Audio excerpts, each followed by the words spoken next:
নমস্কার আর ভালোবাসা আমার অনেক অনেক প্রিয় দর্শক বন্ধুরা। দেখতে পাচ্ছ সেই ঘরে জমানো টাকা থেকে অল্প অল্প নিরামিষ বাসন সমস্ত কিছু আমি কিন্তু গুছিয়ে কিনে নিয়েছি। নতুন জার্নি স্টার্ট করছি বলে কথা, সমস্ত শুদ্ধ আত্মাই তো করা উচিত না। শুদ্ধভাবে সমস্ত কিছু নতুন কিনে নিয়ে তৈরি করে নিচ্ছিলাম আমার জীবনের তৈরি প্রথম নিজে হাতে সম্পূর্ণ ফিনিশিং দেওয়া কেক। আমি আজীবনই একটু চ্যালেঞ্জিং আর একটু নতুনত্বের ওপরে বেশি ভালোবাসা রাখি, তাই আমি আমার মন মতো আজকে কেকটা বানাচ্ছিলাম আমার মাসির জন্য। তো মাসির বৃহস্পতিবার পড়েছিল অ্যানিভার্সারি, তাই অ্যানিভার্সারি কেক হিসেবে আমার মন থেকে এরকম কিছু ভাবনা এলো।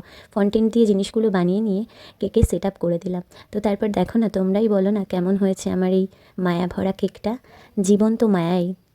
আমার মাসির 40তম বিবাহবার্ষিকী ছিল, সেই উদ্দেশ্যে আমি কেকটা পুজোয় ভোগ লাগিয়ে নিয়ে গেছিলাম মানির বাড়িতে। মানি তো দেখে প্রচণ্ডই খুশি হয়ে গেছিলো, আর আমারও এই ভালো লাগাটা খুব মনে থেকে যাবে। তোমরা সবাই ভালোবাসা দিলে আর একটু এগিয়ে যাবো। তাহলে সবাই ভালো থেকো।